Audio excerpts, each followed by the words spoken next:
separate specialized individual and collective training for Ukraine's armed forces already being conducted by our allies and partners, including the United Kingdom, the European Union, and others. This joint maneuver and combined arms training will be conducted by U.S. Army Europe and Africa Command's 7th Army Training Command at U.S. ranges in Germany. Moving forward, the department may adjust the training program further as Ukraine's training needs evolve or allied contributions develop. Since 2014, the United States has committed approximately $22.1 billion in security assistance to Ukraine and more than $19.3 billion since the beginning of Russia's unprovoked and brutal full-scale invasion on February 24th. To meet Ukraine's evolving battlefield requirements, the U.S. will continue to work closely with our allies and partners to provide Ukraine with key capabilities and assistance to include training. Separately, Secretary Austin hosted Lithuania's Minister of National Defense today here in the Pentagon. The two discussed security cooperation efforts within the region and our mutual support for Ukraine. We'll post a readout to defense.gov later this afternoon. In other news, the Department of Defense released the 2023 Basic Allowance for Housing rates yesterday. Basic allowance for housing rates will increase an average of 12.1% when the new rates take effect on January 1st, 2023. The significant increase in average BAH rates is reflective of the unique market conditions experienced across many locations nationwide over the past year. The department is committed to the preservation of a compensation and benefit structure that provides members with an adequate standard of living to sustain a trained, experienced, and ready force now and into the future. Also this week, in Hawaii, the U.S. Indo-Pacific Command is honoring its 75th anniversary. Established in 1947, Indo-PACOM is the oldest and largest U.S. geographic combatant command. We continue to honor the courage and selfless service of U.S. military personnel, civilians, allies, and partners who gave the ultimate sacrifice in this region. As Secretary Austin said earlier this month at the Reagan National Defense Forum, our nation's network of alliances and partnerships is a core strategic strength. Indo-PACOM leads a strong and visible U.S. presence in the Indo-Pacific, operating in concert with our partners and allies to promote peace, security, and stability in the region and to preserve a free and open Indo-Pacific. On behalf of the entire department, we extend our thanks and congratulations to the soldiers, sailors, airmen, Marines, Guardians, and Coast Guard men of U.S. Indo-PACOM, both past and present. And finally, as the holiday season approaches, the U.S. Marine Corps Reserve Toys for Tots program is also celebrating 75 years of working with local communities across the nation to bring comfort, happiness, and inspiration to children and families in need during the holiday season. This inspiring and charitable program has delivered hope and the magic of Christmas to over 281 million less fortunate children since its establishment. We're thankful to the countless Reserve Marines and volunteers who have made this program possible. And with that, I will take your questions. We'll go ahead and start with AP Tara Kopp. Thanks for doing this. I have a couple of questions for you. In describing the expanded training, you mentioned that you may adjust the training further. At full capacity, how many Ukrainians are you anticipating you'll be able to train? And will that also require an increase in U.S. troops? Thanks, Tara. So this program, this expanded training, will provide training to approximately 500 Ukrainians per month. It's essentially focused at battalion level. And so as we move forward, we will stay flexible and adaptable based on the needs of our Ukrainian partners and the evolving situation in Ukraine. And just to follow up on that, what about U.S. troops? Is this going to require an increased presence of U.S. troops? You're anticipating National Guard might rotate in. How will you provide this training? I'm not aware at this point that it will require any additional personnel. As you know, we have forces in place that have been conducting training. So to my knowledge, no significant increase in support. And then just last, Russia today warned of unpredictable consequences if the U.S. does indeed provide Ukraine a Patriot missile defense system. What's the status of deliberations on whether or not to provide Ukraine the Patriot? And does Russia's reaction influence the U.S. decision-making process at all on this? So just to clarify, you're referring to Russian officials have who have said that if we provide Patriots, that would be provocative? Yes. Okay. So first of all, I don't have any announcements to make today regarding any new security assistance packages. As always, we will continue to remain committed to providing Ukraine with the key capabilities that it needs to defend its nation. On the latter part there about the comments, I would just say that I find it ironic and very telling that officials from a country that brutally attacked its neighbor in an illegal and unprovoked invasion through a campaign that is deliberately targeting and killing innocent civilians and destroying civilian infrastructure, that they would choose to use words like provocative to describe defensive systems that are meant to save lives and protect civilians. And so despite Russia's propaganda to portray themselves as victims, it's important to remember that Russia is the aggressor here. And when it comes to escalation, they could de-escalate the situation today by withdrawing their forces and saving countless innocent lives. But clearly they've chosen to double down.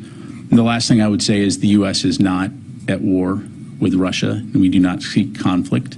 Our focus is on providing Ukraine with the security assistance that it needs to defend itself. And that's something we said we would do well before Russia chose to invade, and something we will continue to do for as long as it takes. So their reactions today are not going to weigh on the calculation of whether to send a Patriot or not? Again, we're not going to allow comments from Russia to dictate the security assistance that we provide to Ukraine. Thank you. Let me go in the room here. Liz. Thank you. Have U.S. troops in Europe trained Ukrainians on any systems that aren't necessarily in Ukraine yet? What do you mean? So say if there is a system that the U.S. plans on sending that takes a significant amount of training, is that something that the U.S. would train Ukrainians on in advance? So our focus has been on training them on the systems that we've committed to providing them. So in other words, to my knowledge, we're not training them on things that we aren't providing to them, right? I mean, it's important to remember that they're engaged in a serious conflict right now, and it's a significant lift to take forces out of Ukraine to come to Germany or elsewhere to conduct that training, because any trooper that's not on the ground in Ukraine is a trooper that's not in the middle of the fight. So they're not going to send people just to train on things that might be. Again, so our focus is on that. Now, this expanded training program, it's important to put into context that we were conducting this kind of training for Ukrainians prior to Russia's invasion. As I mentioned, we started training in 2014. When Russia invaded, we withdrew our trainers from Ukraine. And so this is a continuation now of the training that we had previously provided. And again, importantly, alongside the other training efforts that are being conducted by our allies and partners. Thank you. And I have a question on a completely different topic. There is a former Afghan commando served alongside U.S. troops in Afghanistan. He's an SIV holder. He did not make it out during the initial withdrawal last year. And so he entered the country illegally through the U.S. southern border in September. And now he's been held in custody since. There's a few other examples just like him, unfortunately. Is the Pentagon, is the State Department working to help people like this person? Because back during the initial withdrawal, the U.S. said that it would not leave its allies in Afghanistan behind. Yeah, thanks, Alyssa. So I don't have any specifics on this individual case. I would refer you to the State Department, since we're talking about the border and entry into the country. Broadly speaking, again, we are very thankful to our Afghan allies and partners who helped us in that campaign, in that war. And so I'm confident that we'll remain committed to helping as many people as we can and to keep our word in that regard. Thank you. Two quick questions on the training. When will the expanded training begin? And then can you just give us a sense of what what combined arms maneuver training would look like beyond the individual systems. Can you just sort of fill that in a bit for us? Sure. Thanks, Warren. So I won't get into specific dates other than to say we expect the training to start in the January timeframe. What you can expect to see is that we will, as mentioned, bring in battalion-sized units, and it will begin with things like live fire exercises, followed by squad, platoon, and company level training that will then culminate in battalion level maneuver training. Importantly, it will also include battalion headquarters staff training. So the way to think about this as you show up for your training, first you're doing the classroom exercises to better understand what it is that you're going to learn, right? It's going to be a crawl, walk, run, and then you're going to shift to the practical application, starting from the squad, platoon to the battalion level of applying these concepts, culminating in a field exercise where you're getting into more advanced training scenarios, how to respond to situations. So again, you've heard Secretary Austin talk about that the equipment is important, but it's how to take that equipment and apply it in the field in a way that's going to enable you to do combined arms and achieve decisive effects on the battlefield. And so this training will contribute to that. Thanks. Janie. Thank you, sir. On the National Defense Authorization Act, is there any change in maintaining 28,500 U.S. troops in South Korea? According to the National Defense Authorization Act of the U.S. Congress, is fiscal year 2023. Thanks, Janie. So I'm not aware of any changes to force levels that are being considered through the NDAA. And so, again, I don't want to get ahead of that. As you know, it's still pending legislation. To my knowledge, we will continue to keep our force present in Korea as it currently stands at 28,500. We'll continue to work closely with our Republic of Korea partners to ensure that we're working together to provide the security for not only Korea but also the broader region. If I have another one, is the U.S. forces in South Korea expected to increase due to the establishment of the U.S. Space Force in South Korea? I'm sorry, I want to make sure I understand. So will the U.S. Space Force component stand up increase the number? Yes. So I would refer you to U.S. Forces Korea for specifics. Certainly, I would imagine perhaps small numbers in terms of standing up this component. We talked about the capabilities that unit will provide previously when we talked about Space Force writ large. But I don't anticipate that it would be a large number, but certainly they could give you additional details. Thank you. Thank you. Buddy. Thank you, gentlemen. I want to go back to this expanded training just to understand maybe the timing and also potentially the impact. So as you said, this is basically a resumption of what the U.S.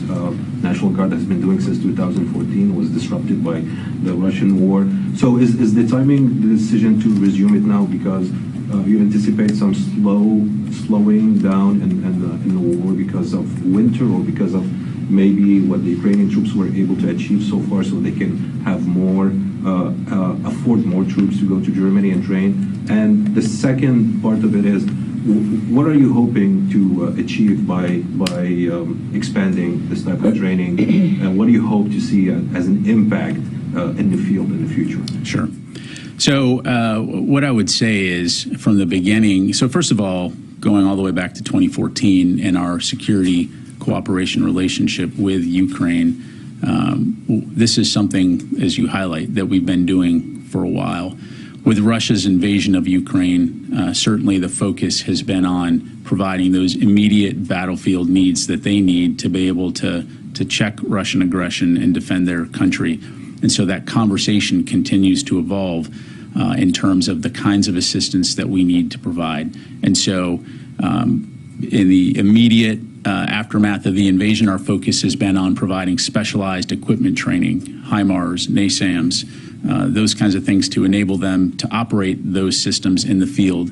Now, as we continue to see Ukraine make progress in terms of pushing Russia back and receiving this new equipment, like I said earlier, the idea here is to be able to give them this advanced level of collective training that enables them to conduct effective combined arms operations and maneuver on the battlefield. And then, I'm sorry, your second question. And so I guess you started answering my second question. Like, what do you hope to achieve in terms of impact on the battlefield? Do you think this will help the Ukrainian forces even achieve more results in terms of fighting the Russian forces inside of Ukraine? Undoubtedly, absolutely. Yep. Let me go to the phone here real quick. We got Heather from USNI. Hi, two quick questions. So first, there was a plane crash outside of Fort Worth, Texas today. I was wondering if there's any additional information. I understand that Lockheed was taking lead on it, but wanted to see if there's a DoD response. And then second, the Council for American Islamic Relations had put out a statement cautioning against naming USS Fallujah after the battles of Fallujah. And I wanted to see if the DoD had any comment on that. Yeah, thanks, Heather. In terms of the crash, so we are aware of reporting of an F-35B crash on the shared runway at Naval Air Station Joint Reserve Base in Fort Worth, Texas. As we understand it, the pilot ejected safely. The aircraft had not been transferred to the U.S. government yet. However, it was being operated by a U.S. government pilot. And so since it was a Lockheed aircraft, I would refer you to Lockheed Martin for any further questions. As far as the naming of Navy vessels, I'd refer you to the Navy on that, as that is something that would be within their purview. Thank you. Let me go to Ryo Nakamura, Nikkei. Hi, thank you for taking my question. I want to ask you about AUKUS. Last week, Australian Deputy Prime Minister and Defence Minister George Marles said that Australia is open to the idea of AUKUS working together with Japan to develop advanced defense capabilities other than the nuclear-powered submarine. Does the Pentagon support Japan's involvement in AUKUS in the long term? Is this something the Secretary discussed with his UK and Australian counterpart last week? Thank you very much. Yeah, thanks, Rio. As you highlighted, as Secretary Austin discussed at the ASMAN last week, there are increasingly more opportunities for trilateral engagement and defense cooperation with Japan and Australia. And so with AUKUS, our initial focus is on finalizing a trilateral program of work between the U.S., Australia, and the U.K. But as that work progresses, we will certainly seek opportunities to engage allies and close partners as mutually beneficial, to include Japan. Thank you. Let me go back in the room here. Sir. Shifting to the Middle East a bit. Yesterday, in an interview with a lot of Via English, Israel's Prime Minister designate said that Israel would carry out a military operation against Iran to prevent them from acquiring a nuclear weapon with or without an agreement with the U.S. And he claimed or alleged that the U.S. would disapprove this military operation, or immediate leak to U.S. outlets could foil. Is this something that you agree with? Is there any response to that? Yeah, no, I appreciate the question. So I don't want to get into hypotheticals, and I certainly don't want to get into Israeli foreign policy or operational discussions. I'd refer you to them. More broadly speaking, we very much appreciate the partnership that we have with Israel on working on regional security issues, but I'm just not going to get into that. Can I just ask you, is there ongoing, suppose there should be ongoing cooperation or talks about a potential military option to prevent Iran, seeing that both the U.S. and Israel have committed to not allowing that to happen? We certainly have an ongoing and robust dialogue with Israel and a defense relationship to talk about a variety of issues, to include potential Iranian aggression in the region. And so, as you know, we continue to work closely with Israel and other countries in the Middle East and Central Asia on that topic. Thank you. Sir. Thank you. I'm Hiroshi Tajima with Yomiuri Shimbun, a Japanese newspaper. The Japanese government is about to announce its new national security strategy, including investment in counterattack capability. It's a longer-range missile capability. And Japan is also going to drastically increase its defense spending. They will set a target of 2% of GDP in 2027. Could I have your comment on this policy? Thank you. Sure, thank you. Well, we have been very clear that we broadly support the efforts of our allies and our partners to bolster their self-defense, to include Japan's efforts. But I would refer you to Japan to comment on any future systems or strategies that they intend to release. Thank you. Let me go to Will, and then I'll go to the phone. Yes, sir. Thank you. So you mentioned that under the new training, there'll be 500 roughly Ukrainian personnel per month. What's the existing number? And then is it accurate to say that the training previously is kind of focused on systems and now would be on larger scale, operations of incorporating those systems across various units? So kind of breaking it to do two different parts. So what we've been doing on the U.S. side is providing specialized training on equipment. So far, since April, we've trained approximately 3,100 Ukrainians on those systems. Additionally, beyond the U.S., our allies and partners have trained approximately 12,000 Ukrainians. So this training will focus again on bringing together battalions. Certainly, there could be an element of combining the equipment training with the battalion training to be able to employ those capabilities in a combined arms approach on the battlefield. Does that help? Yeah. Okay. One quick follow-up on that. So the 3,100, is that roughly an even number per month, or is that, do you have a monthly figure on that? It's more based on the systems. If you contact UCOM, they may be able to provide you with some additional insight, but it's based on the systems, less so on coming into a classroom setting, for example, to learn how to operate together as a unit. Thanks. And if I have one more question. Several Ukrainian officials have said there's a new Russian offensive that could come in January or February. What's the DoD's assessment of that? Certainly, I don't want to get into speculating on potential future ops. I will say that with past as precedent, we know that Russia continues to try to take offensive action, as evidenced by their invasion earlier this year. But in terms of what the future may portend, the battlefield is dynamic, and our focus is going to continue to be on supporting Ukraine to be able to stop any potential future Russian aggression and to defend their homeland. Thanks. Let me go to the phone here. Jeff Shogel, Task and Purpose. Thank you.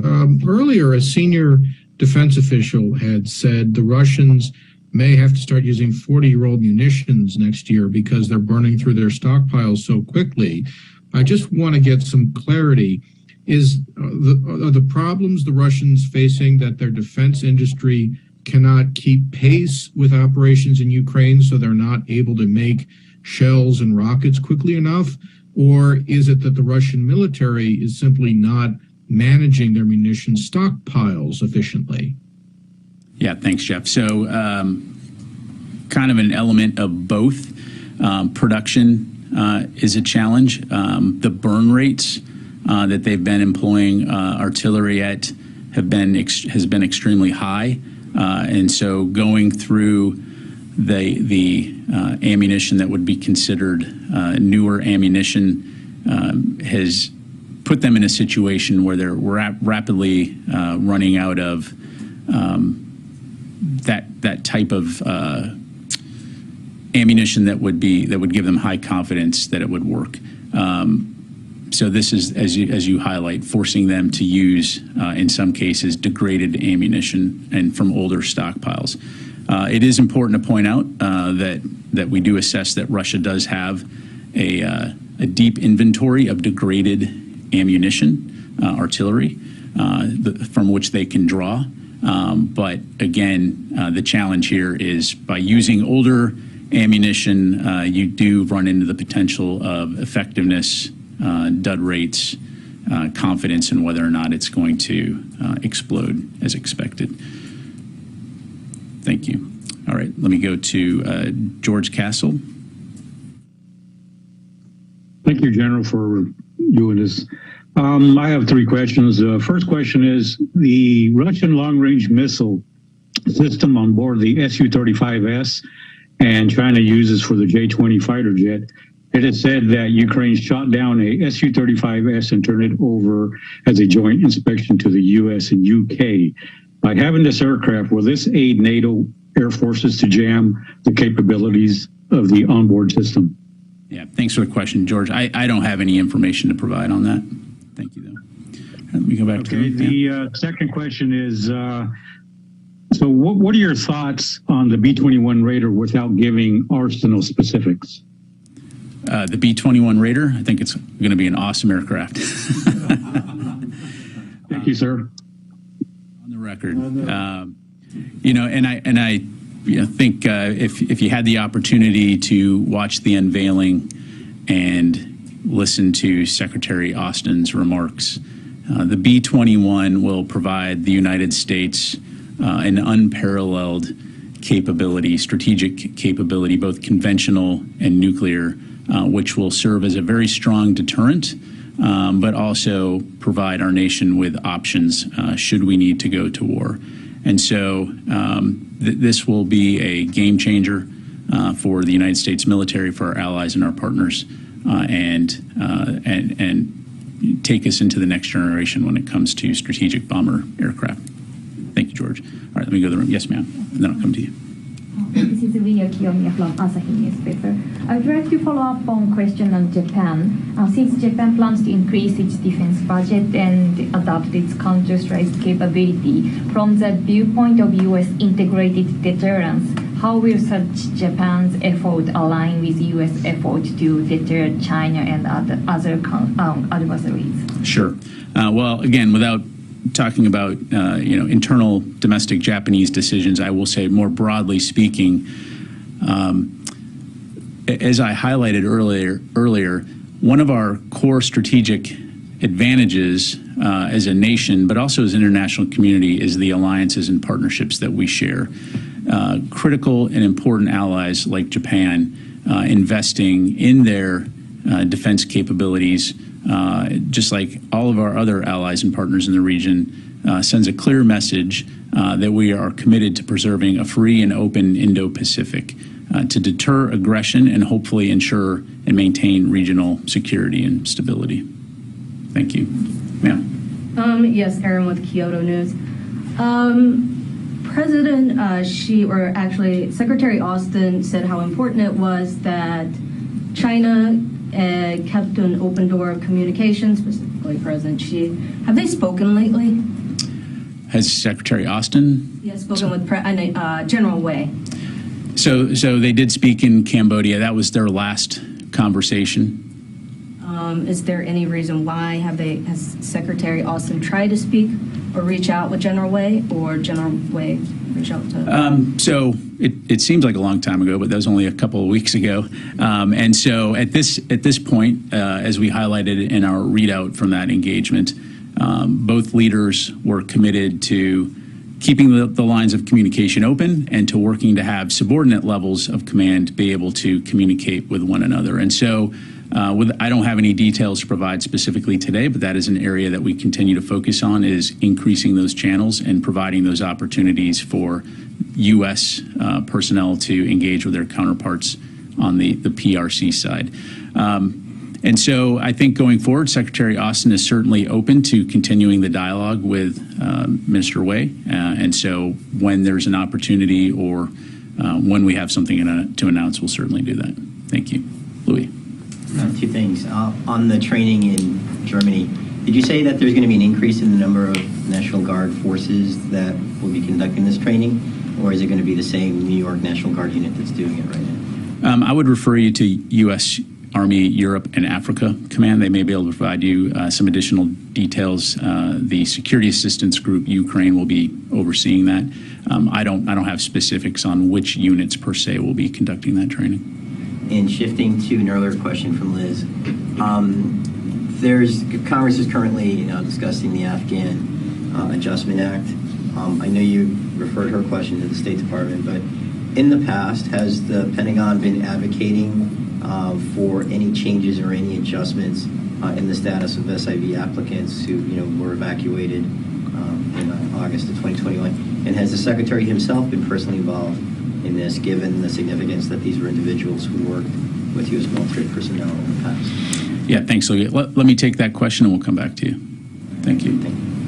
Yeah, does the fact that you're doing this battalion level maneuver training at this moment indicate that there is the chance for greater large-scale offensive operations in the coming weeks when the ground starts to freeze up in Ukraine? So I'll let the Ukrainians talk about their operations and what they plan to do with their forces.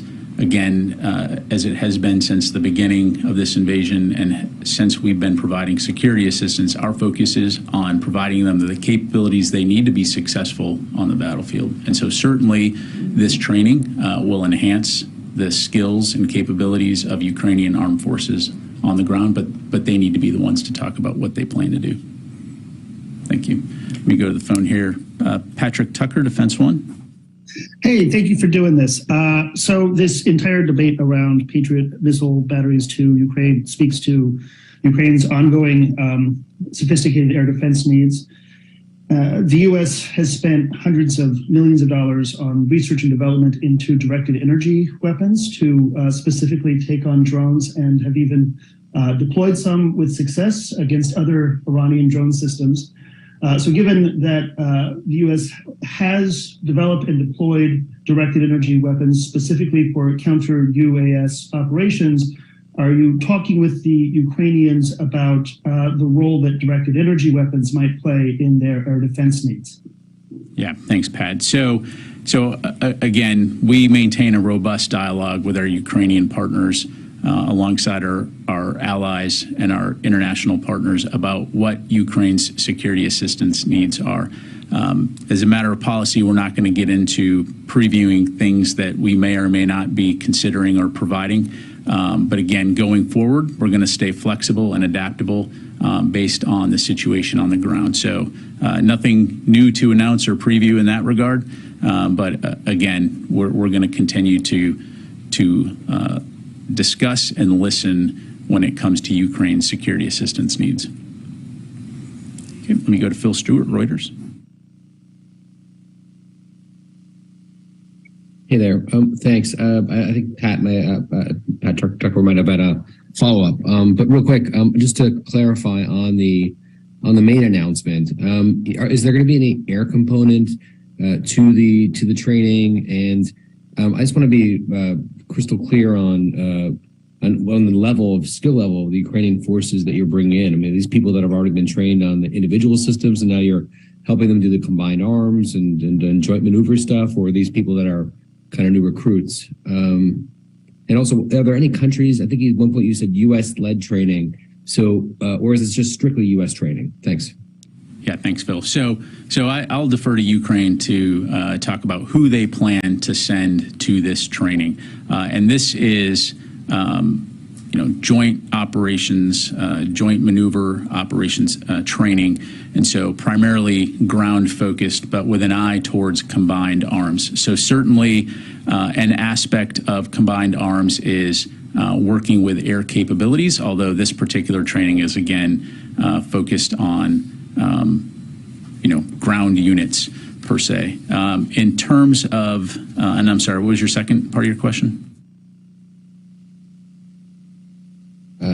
So I had also asked, so I asked the skill level, I asked whether there's going to be an air component, and then you would mention the fact that this was, at one point, you spoke about U.S.-led training. So it led me to believe maybe there were other countries that might be assisting the U.S. with this new round of churning out 500 trained Ukrainians per month. Now, this will be the U.S. Army Europe and Africa Command's effort.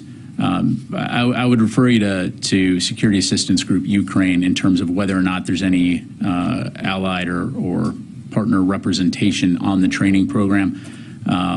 Whether those are liaisons, certainly across the international community, as I highlighted earlier, there are other countries that are training Ukrainians as part of this broader international effort. But as it applies to the training ranges in Germany, the U.S. training ranges, this will be a U.S.-led effort, but the Army may be able to provide you with some additional insight into the on-the-ground cadre. All right, and Pat Tucker, I'm sorry, did you have a follow-up?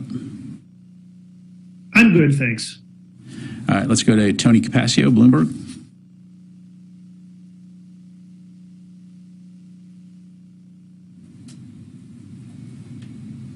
All right, nothing heard. Laura Seligman, Politico. Hey, Pat, thanks for doing this.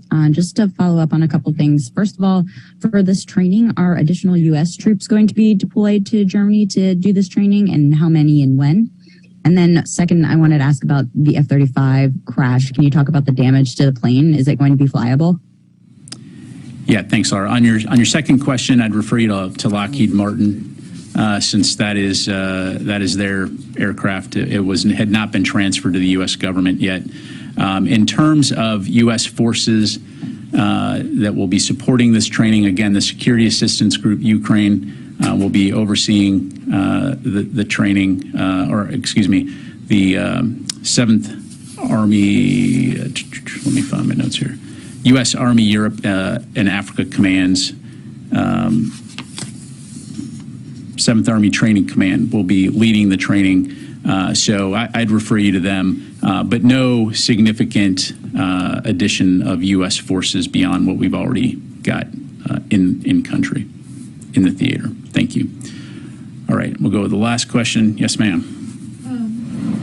Using the U.S. AFRICOM forces in part to help with this training, does that imply that some of their current operations might be diminished? So the CT operations, for instance? No. So so thanks for the opportunity to highlight that. So as part of the command structure in Europe, U.S. Army Europe and Africa Command oversees operations. It's the component command to U.S. European Command. So overseeing U.S. Army operations in both the European area of responsibility and the Africa area of responsibility, very similar to U.S. Air Forces in Europe and Africa. And so that's the designation of the command, but certainly being able to build into the command structure how best to operate those. So while this has no impact on our efforts in Africa, it's just the name of the unit. Thank you. Thanks very much, everybody. Appreciate your time.